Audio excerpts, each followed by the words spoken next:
Hello and welcome to LJIP e-learning session. This is Bhumisha, Assistant Professor, LJ Institute of Pharmacy, Pharmaceutical Chemistry Department.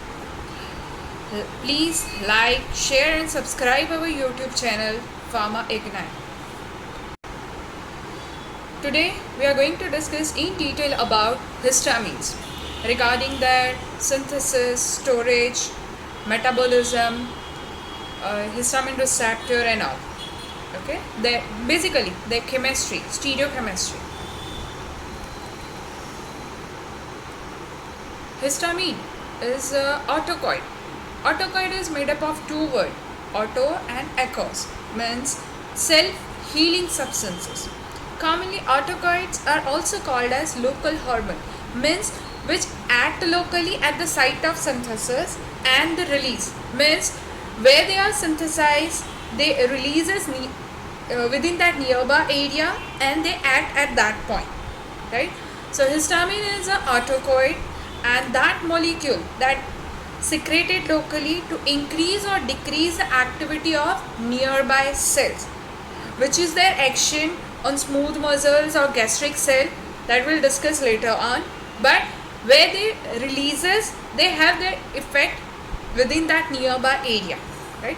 Where they present in many tissues, that includes mast cell, basophil, lymphocytes, neurons and gastric cells, right?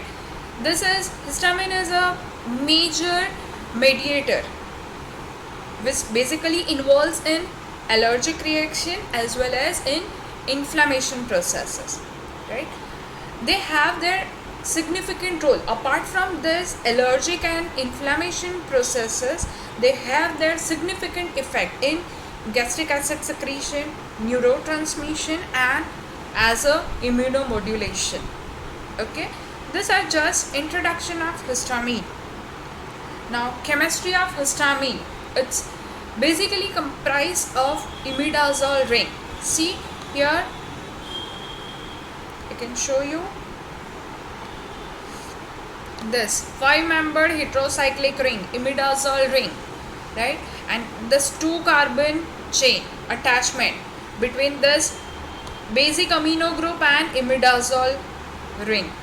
Amino group 2-carbon, a carbon directly attached to this amino group is alpha carbon, and carbon just adjacent to alpha carbon is beta carbon, and to this beta carbon this imidazole group is attached. So histamine is chemically known as beta imidazole ethylamine, right?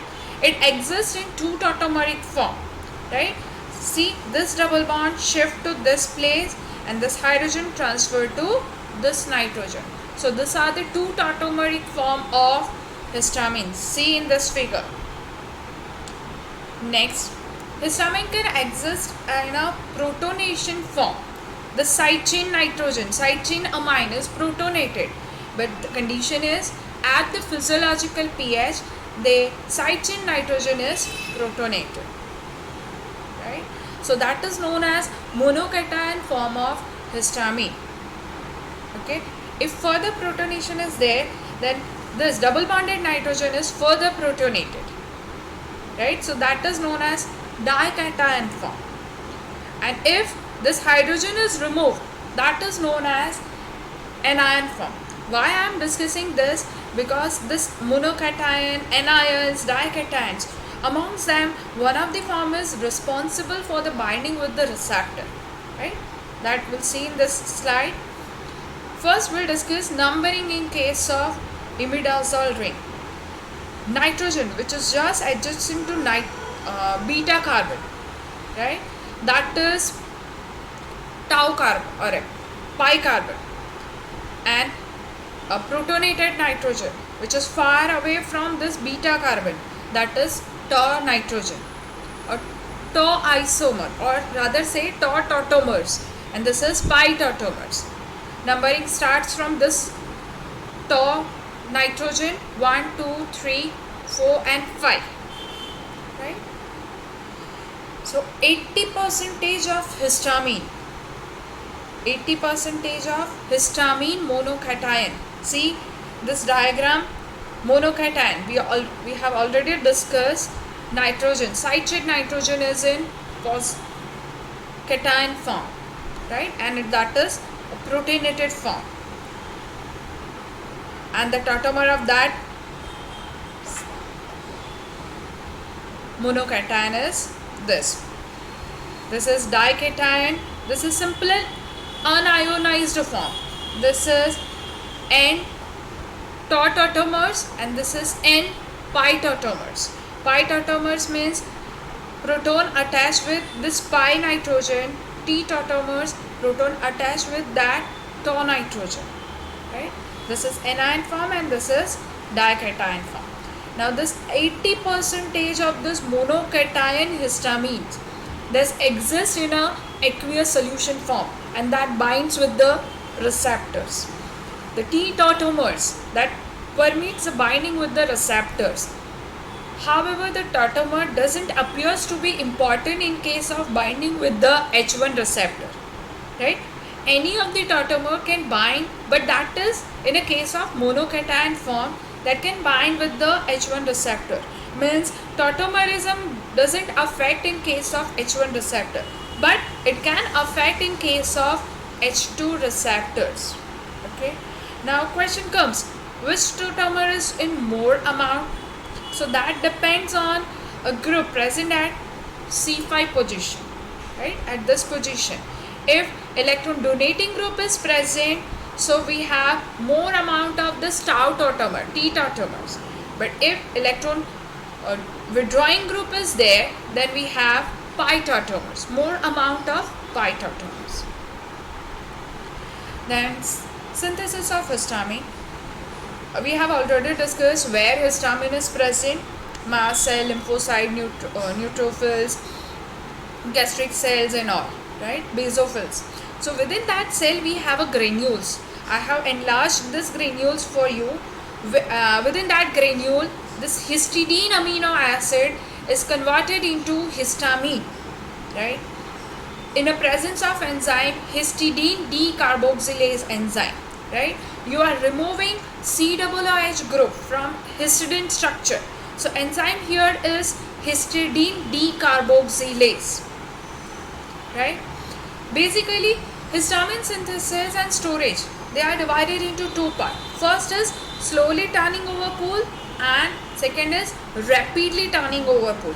Means you are dividing this histamine synthesis and storage into two parts that depending on the cell type where they are present.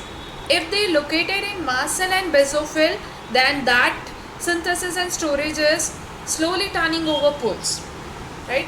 Means in that cell histamine is stored in a large granules for this inflammatory cells, and they releases histamine involves a complete degranulation of the cells.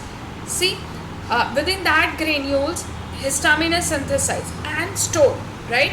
But whenever histamine's need is there, that granule is burst. That is called degranulation, right? So specifically, the slowly turning over pool is responsible for inflammatory cells, and rapidly turning over pool that is located in gastric cell and within that CNS neuron. Okay, so that is all about their synthesis and storage. How they store histamine, that being a positive charge, they bind with the acidic protein and a negatively charged heparin, and they stored within that granules only, right? As we all know, opposite charge attracts with each other, so this histamine binds with the negatively charged heparin, right? And they stored within that granules. This is again a synthesis part as well as metabolism of histamine. Histidine, in presence of enzyme histidine decarboxylase, they converts into histamine. Now this histamine undergo two different pathways for their metabolism. Either they have methylation at this stage, this nitrogen, or they have deamination and oxidation, right? So let us discuss first deamination and oxidation. NH2 group is removed and this terminal carbon is oxidized, so that is converted into acetic acid, in presence of enzyme diamine oxidase. Histamine is converted into imidazole acetic acid. Then after that is attached with ribose molecule in presence of enzyme phosphoribosyltransferase transferase will have imidazole acetic acid riboside, right? Then another path is in presence of N-methyl transferase, methyl group is transferred to this NH, this tau nitrogen, right? And we have N-methyl histamine. Then after again deamination and oxidation, so that converts into CH2COOH in presence of enzyme monoamino oxidase B type.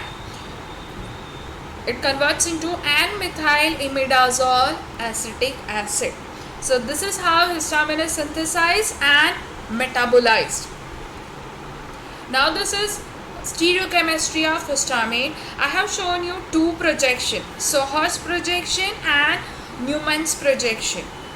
So two possible stereoisomers for histamine, or major one is trans and Gauch, right? Trans, exactly opposite. So we can say trans conformer is more stable, because in that case we have less steric hindrance, while in case of Gauch we have a steric hindrance. But again, it is said that this Gauch conformation is also stabilized by iron dipole interaction, right? Both of this isomer, they can exist in a solution form. We have discussed earlier, because that tautomers present in a solution form and they bind with the receptor, right? So this both the conformers exist in a solution form, right? And it is believed that for binding with H1 and H2 receptor, this histamine has to be in a trans conformation, right? Then after they believe that, or they come to know that, if we have alpha methyl histamine and beta methyl histamine, these two compounds, they were unable to form trans conformation, but they can bind with H3 receptors. So then after they assume that for H3 receptor binding, they need, or compound need to be in a Gauch conformation. Okay. Then histamine receptor, major 4 receptor, H1, H2, H3 and H4. A newer one is H4 receptor, that is discovered in 2000, early 2000, right? H1 receptor, they are present throughout the body, but especially in a smooth muscles, on a vascular endothelial cells, in heart and in CNS.